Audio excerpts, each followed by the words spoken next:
Di tengah hutan lebat Ngabang, Kalimantan Barat, tepatnya di Kabupaten Landak, Kecamatan Kuala Behe, Desa Nyanyum, berdirilah komunitas masyarakat dan gereja Dayak Borneo, Jemaat Padang Dait. Di tempat dan wilayah tersebut, cahaya tak datang dari tiang listrik, dan jalan beraspal pun tak pernah menyentuh tanahnya. Tapi setiap minggu pagi, panggilan dan suara kecil di tengah-tengah kebun sawit dan pohon ulin memanggil warga untuk beribadah. Rumah kayu dan gereja berdiri di sana, bukan karena bantuan negara, tapi karena iman yang menolak padam.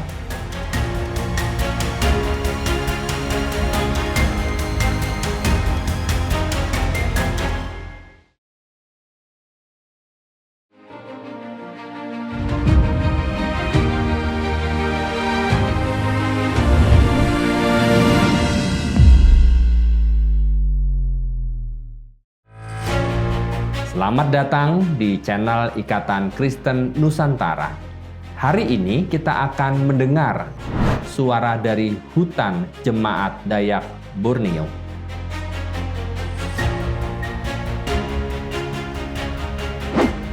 Sebuah refleksi tentang iman, perjuangan, dan harapan dari masyarakat di pedalaman Kalimantan Barat. Hari ini kita akan menelusuri bagaimana masyarakat dan sebuah gereja bisa tetap hidup, bahkan di tengah kegelapan yang belum dijamah listrik dan jalan. Kita akan masuk pada bagian pertama. Di ujung negeri, tapi di tengah hati Tuhan.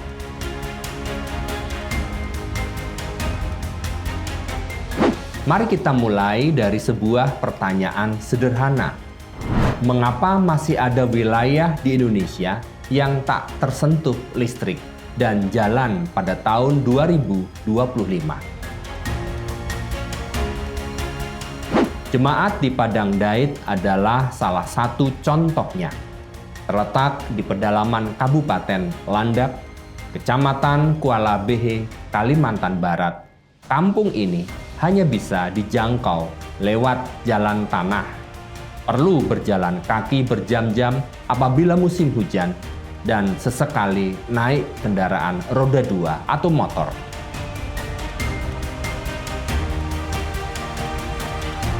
Saat malam tiba, kegelapan menjadi teman lama, tapi justru disitulah suara doa dan nyanyian pujian terdengar paling jernih.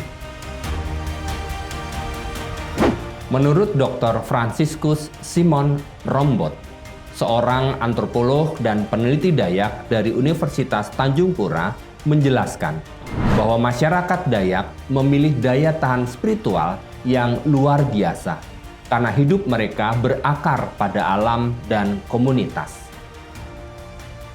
Orang Dayak itu punya teologi bumi dan langit. Ketika listrik belum ada, mereka masih tahu di mana cahaya berasal, yaitu dari Tuhan sendiri. Gereja Dayak Borneo, Jemaat Padang Dait, menjadi pusat kehidupan.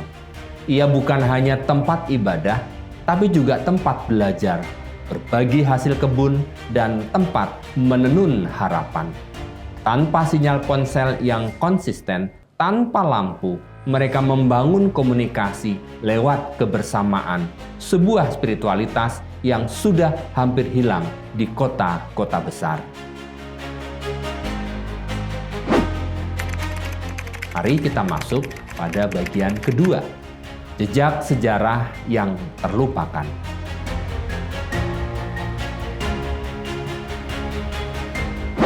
Untuk memahami mengapa gereja ini tetap hidup, kita perlu mundur ke belakang, ke masa awal misi Kristen di tanah Dayak Borneo.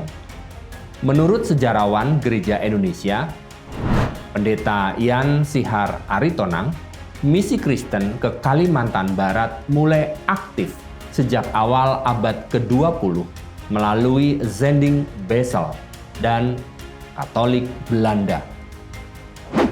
Mereka mendirikan sekolah, rumah sakit, dan pos pelayanan di daerah-daerah hulu sungai. Namun, banyak wilayah seperti Jemaat Padang Daid tetap terisolasi karena kondisi geografis yang ekstrim dan minimnya infrastruktur. Zending di Kalimantan bukan hanya misi iman, tapi misi peradaban. Namun sayangnya, setelah kemerdekaan, banyak daerah yang dulu dikunjungi misionaris kini justru ditinggalkan oleh negara. Ironi itu terasa hingga kini. Ketika gereja-gereja di kota berebut teknologi digital, Gereja Dayak Borneo, tepatnya jemaat di Padang Daid, masih menyalakan pelita minyak. Tapi di sanalah paradoks rohani terjadi. Iman yang paling murni justru menyala di tengah keterbatasan. Mari kita melihat ke bagian yang ketiga, iman yang menolak padam.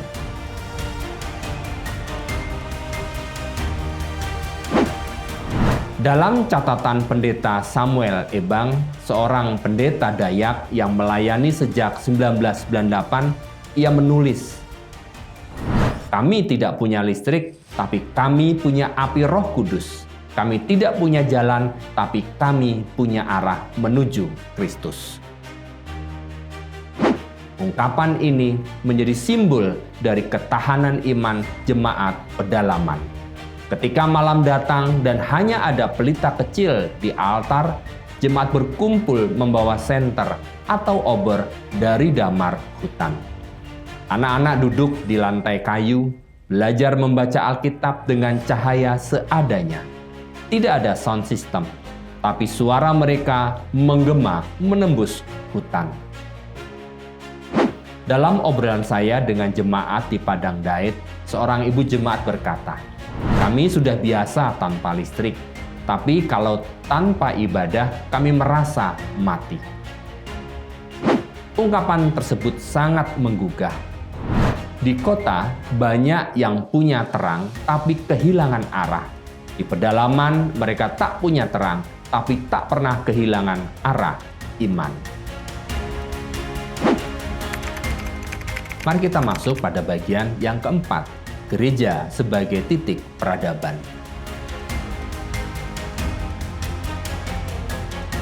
Sosiolog Profesor Azumardi Asra pernah menulis bahwa keberagamaan di Indonesia seringkali berjalan lebih cepat daripada pembangunan fisik. Iman tumbuh di mana saja, bahkan sebelum negara hadir. Dan itulah yang terjadi di Gereja Dayak Borneo, Jemaat Padang Daid. Gereja di sana bukan hanya institusi spiritual, tetapi pilar sosial. Ia menampung kegiatan pendidikan informal, pelatihan, keterampilan, bahkan pertemuan adat. Pastor ataupun pendeta di pedalaman sering merangkap sebagai guru, tenaga medis, dan mediator adat. Menurut Dr. Paulus Cameo, teolog kontekstual dari Nusa Tenggara Timur, gereja di pedalaman bukan bangunan teologi Eropa, tapi rumah sederhana di mana iman bertemu budaya. Gereja Dayak Borneo Jemaat Padang Daid adalah contoh nyata teologi kontekstual. Bagaimana Injil diterjemahkan ke dalam ritme hidup Dayak yang menghargai alam, kebersamaan, dan ketekunan. Kita masuk pada bagian yang kelima.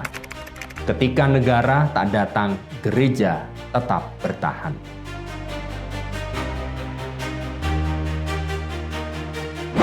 Di era digital ini, sulit membayangkan ada jemaat yang belum pernah melihat cahaya lampu listrik.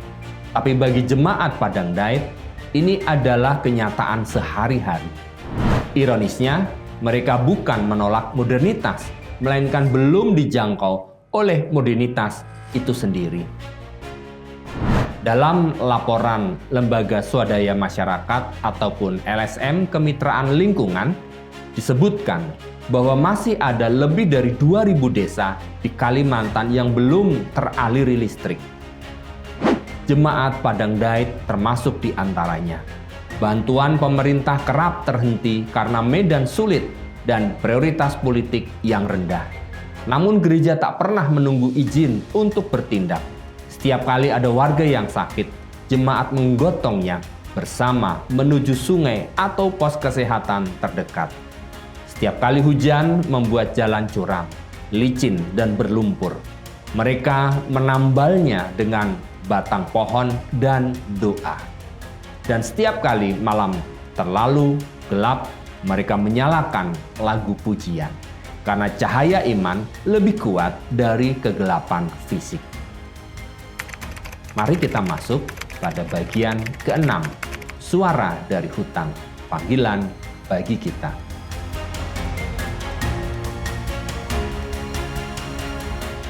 Sejarawan Taufik Abdullah pernah menulis bahwa sejarah Indonesia bukan hanya tentang kota dan istana, tapi juga tentang suara-suara kecil di pinggiran yang membentuk jiwa bangsa.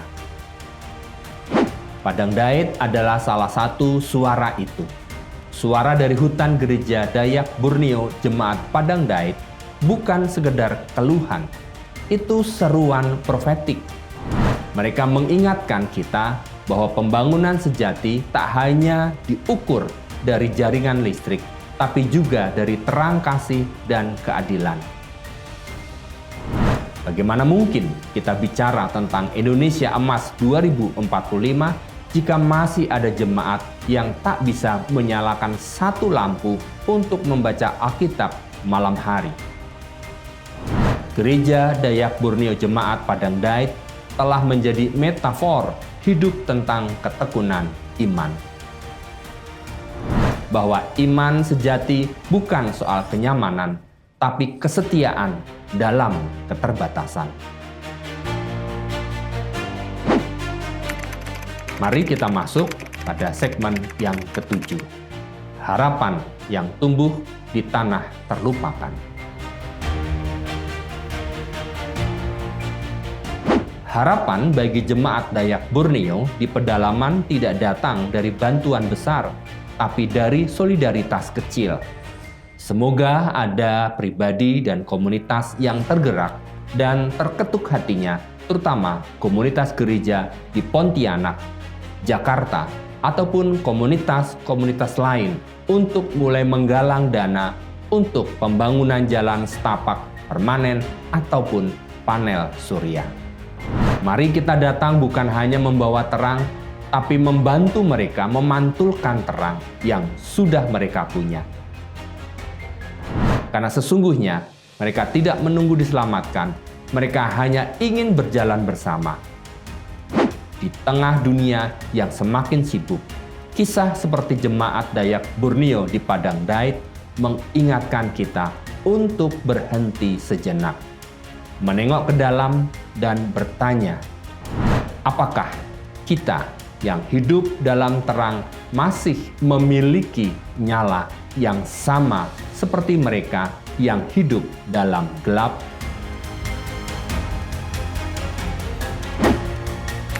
Mari kita masuk pada bagian ke-8, teologi dari Tanah Hutan Kalimantan Barat.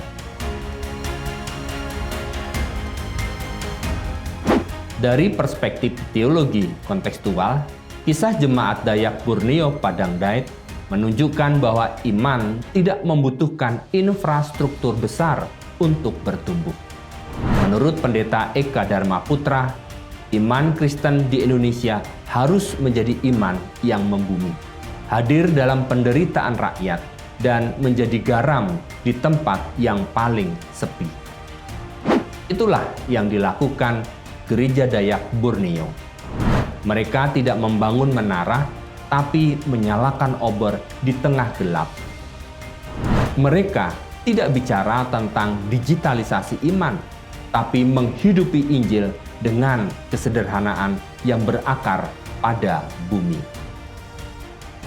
Inilah suara dari hutan Dayak Borneo, suara yang mungkin kecil, tapi semoga mengguncang nurani para pemimpin bangsa. suara gereja yang tak pernah mati, meski tanpa listrik, suatu harapan yang tak pernah padam, meski tanpa jalan. Karena di setiap pelita yang menyala di gereja pedalaman Dayak ada pesan universal.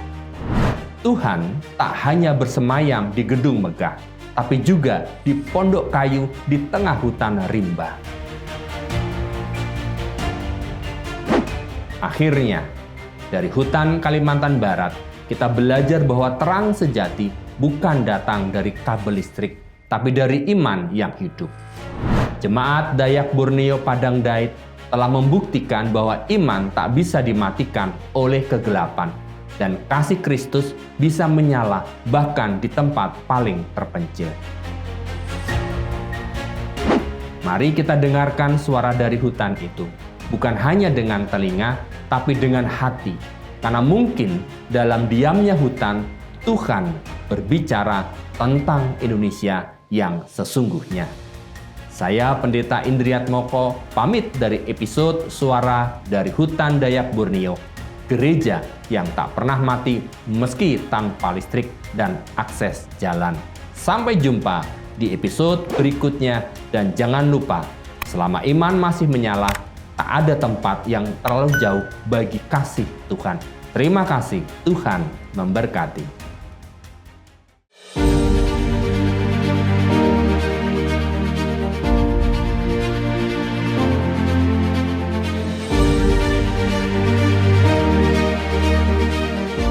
Ikatan Kristen Nusantara adalah komunitas lintas denominasi yang rindu melahirkan generasi Kristen yang maju dan terdepan. Mari berkolaborasi dan bersinergi dengan kasih untuk mencari, membina, dan mendanai anak-anak berprestasi yang terkendala biaya kuliah, lalu mengutus mereka ke dalam dunia dan mempercayakan mereka untuk mendukung gereja dan lembaga Kristen lainnya, agar terus melahirkan generasi unggul dan memberitakan kabar baik supaya keselamatan yang daripada Tuhan sampai ke ujung bumi.